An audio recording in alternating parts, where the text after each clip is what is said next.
Zoe went to ask Ethan, "Do you know the meaning of this sentence? 既见君子，云胡不喜?" Ethan's gaze flickered, and he got up to pour some water. Then, Zoe heard him say, "I haven't studied the book of songs much." Zoe wanted to say, "You know the source, but you still don't know the meaning?" However, Ethan didn't give her the chance. The evasive Ethan, having poured the water, made an excuse and left. Zoe didn't know what to do, her affection for him was almost overflowing. When Ethan is deep in thought, he likes to play with a walnut in his hand. One of Zoe's favorite things to do is deliberately ask him, "Come on, let me see how well your walnut skills are." When Ethan extends his hand, and Zoe reaches for the walnut, her fingertips touch his palm, and her heart pounds incessantly. Ethan is unaware of these little thoughts, or perhaps, like the lines from the Book of Songs, he knows but pretends not to. In Zoe's heart, a cat has taken residence, warm and a bit ticklish. Ethan is Zoe's supervisor. A year ago, he was parachuted into the company as the director of the marketing department. Zoe is certain that when she first saw this man, there was no ripple in her heart. Ethan is less than 1.68 meters tall, and when Zoe wears high heels, she is even taller than him. Ethan's facial features are ordinary, and the way he walks makes Zoe think of a middle-aged woman in a trance. So, how could she develop feelings for this man? At that time, Zoe was a bit downcast. She worked harder than anyone else, but it seemed that in the workplace, hard work alone wasn't enough, there had to be tactics and tricks. The girls who entered with her had already been promoted and given raises. Only Ethan saw her efforts. He went against popular opinion and made her a supervisor. Ethan said, "I can't let my brothers under me be wronged. Doing the work but not getting the benefits." Yes, she was a brother in arms in his eyes. During chaotic times, their cooperation became more and more tacit. But they accidentally made a mistake. That day, the group company conducted a surprise inspection. At that time, Ethan was on a business trip, and Zoe happened to have a cold and a fever. She stubbornly followed the requirements to reorganize the file materials, only to be found with several mistakes. Zoe's situation became precarious. People in the company with grudges started to take advantage. When Ethan returned and clarified the situation, he only said, "I am the head of the marketing department. Any mistakes should be my responsibility." At that moment, Zoe thought Ethan looked incredibly handsome. Ethan truly took all the blame for her. When she tried to express her gratitude, he casually replied, "There's nothing to thank for, it was my fault for not checking the final step." Perhaps it was from that moment that Zoe felt she had encountered a benefactor in her career. Her previous supervisor only let her do miscellaneous tasks like printing and writing reports. But Ethan would let her voice her opinions and grow rapidly. If there was ever a mistake, he silently helped clean up the mess. Not just for her, but for other colleagues in the department, he trusted people without suspicion and didn't use people he doubted. Zoe is certain that Ethan is a genuinely good person, inside and out. However, what she is uncertain about is when she started to develop romantic feelings for Ethan. Maybe it's after working overtime into the late night, he would follow her car and escort her to the entrance of the residential area.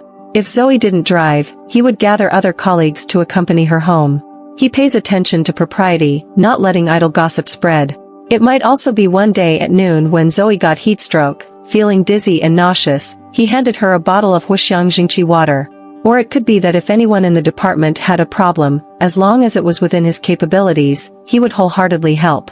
Ethan is generous and values loyalty, she admires the charismatic qualities in him. Actually, it doesn't matter from which moment she developed feelings. What matters is that she can't love him. Ethan is married with lovely children, and she is also a wife with a 2-year-old son. So, even if her feelings are about to overflow, confessing her love is destined to be difficult. In fact, Zoe and her husband Owen have always had a good relationship. However, during the period when Zoe's work was difficult, Owen's business also faced problems, resulting in significant losses. Owen's temper became unusually irritable. Zoe understood and tried to comfort him, but Owen not only refused to communicate but also spoke to her in a strange and unpleasant manner. Even towards their son, Owen lost his previous patience and often scolded him for no reason. Returning to a cold and distant home every day, Zoe felt particularly hopeless. She wanted to help him but felt powerless. Owen turned to alcohol, pushing Zoe further away. It was at that time that Ethan appeared. He trusted Zoe, allowing her to find solace in her career. However, unexpectedly, her feelings also shifted to Ethan. Originally, Zoe wanted to keep this secret, but when she heard that Ethan might be transferred to the group company, she felt especially unwilling for this to remain just a secret. She wanted to tell him about her feelings. In fact, Zoe had countless opportunities to tell Ethan that he was in her heart. One noon, Ethan went out for business lunch and had some drinks. When Zoe left the office after work, she noticed that his office door was still locked. Thinking he might have drunk too much and fallen asleep, Zoe peeked through the crack in the window and saw Ethan sleeping with his clothes on. At that time, everyone else in the office had already left, and Zoe really wanted to go in and take care of him. However, she knew she couldn't, so she quietly left. Around 7 p.m., worried that Ethan might still be sleeping in the office, Zoe called him, but there was no answer. She had to ask the security guard to check, and indeed, Ethan was still asleep. Ethan sent a WeChat message to express his gratitude, saying that if it weren't for her, he would have slept until midnight tonight. Zoe replied, "You're welcome." Actually, she wanted to tell him that she cared a lot about him. But those words, typed and deleted repeatedly, were never sent. One afternoon, they went to a meeting together. On their way out, Zoe casually grabbed a handful of hawthorn candies and put them in her pocket. When they got in the car, Zoe handed one to Ethan. Since he was driving, Ethan took the candy and peeled off the wrapper with his mouth.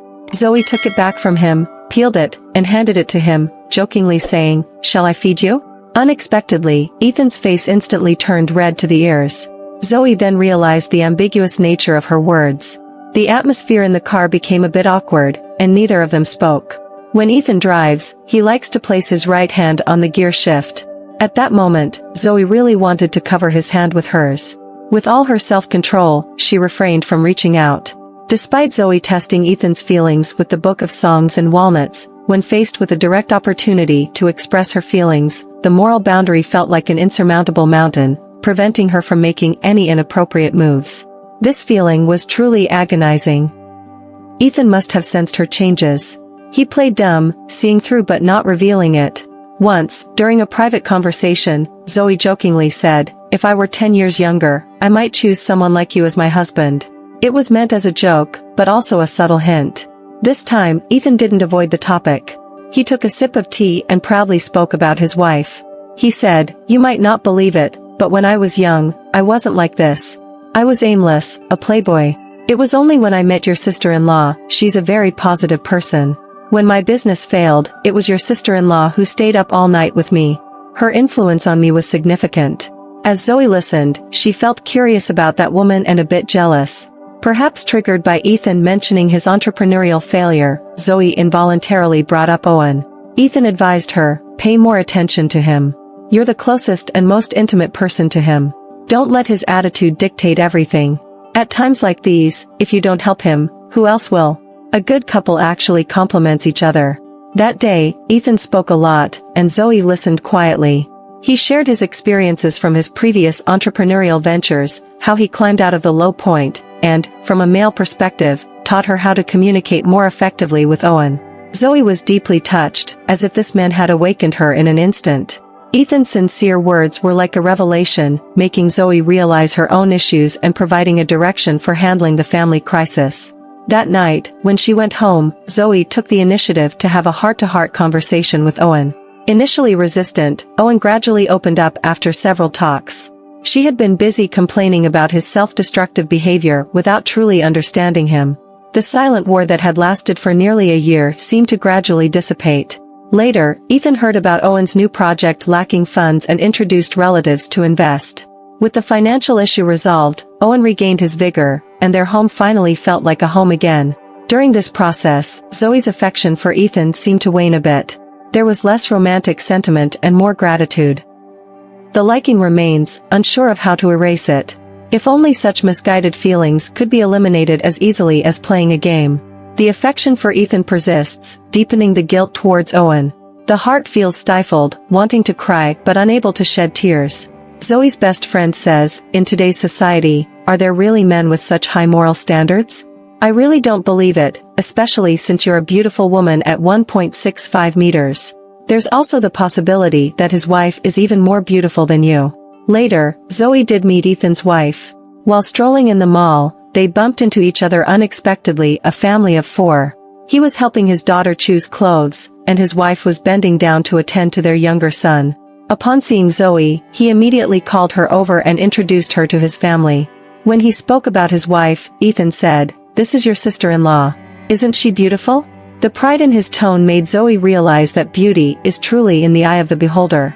That woman, though seemingly ordinary, possessed a gentleness in her eyes and a tranquility that the passage of time had bestowed. Zoe thought in her heart, I really should let go. But how does one truly let go of someone who has settled into the heart? Before the new year, Zoe went to a temple alone to seek guidance. The fortune slip mentioned that she had someone she couldn't let go of in her heart, and once she does, a bright future awaits. Zoe used to be skeptical of such things, but in times of emotional confusion, it seems one needs such a belief. Later, Zoe burned the fortune slip at the temple's lantern. At the moment the slip turned to ashes, it was time for some things to turn a new page in her heart. After the new year, the notice of Ethan's transfer came down. On his last day, she went to his office for tea. Ethan liked tea, and she gave him a small exquisite white porcelain tea canister, a discounted Songyan canister. Zoe specifically instructed the seller to write the words, original intention, on the canister. Not forgetting the original intention was his belief in love, and it was also his tactful way of rejecting her. Ethan happily accepted it. Zoe said, I think there's a fitting phrase for you, Guangfeng Jiu. Ethan smiled and asked, what does it mean? Zoe replied, you don't know? You just want me to find another phrase to praise you again, right? Well, it means acting with integrity and having a broad mind. Ethan laughed, I'm about to leave, and you're still flattering me like this. Zoe looked at him seriously and said, not a word of falsehood. I sincerely, from the bottom of my heart, appreciate you. In the past, I was immature and might have caused you trouble. I'm really sorry, and truly thank you. Ethan smiled and said, don't say such things. In my eyes, you're still a child. Have you ever seen a child who can grow up without taking a few detours? Zoe listened and felt like crying. She was so fortunate that, in the turbulence of emotions, she encountered such an upright man. How many other girls might have accidentally become the condemned third party and destroyed 2 families? The once playboy Ethan might have had a wild past, but with marriage, he devoted his best loyalty and love to his wife. This also helped Zoe, who had lost her way, maintain the bottom line of her emotions. Zoe never asked Ethan if he had ever liked her. She dared not ask, nor could she ask. Afraid of disappointment and afraid of causing harm, harming herself and innocent parties. Fortunately, in the end, no one mentioned it. Based on emotions, restrained by courtesy. Afterward, with clear skies and bright moons, flourishing all the way, he was no longer in her world.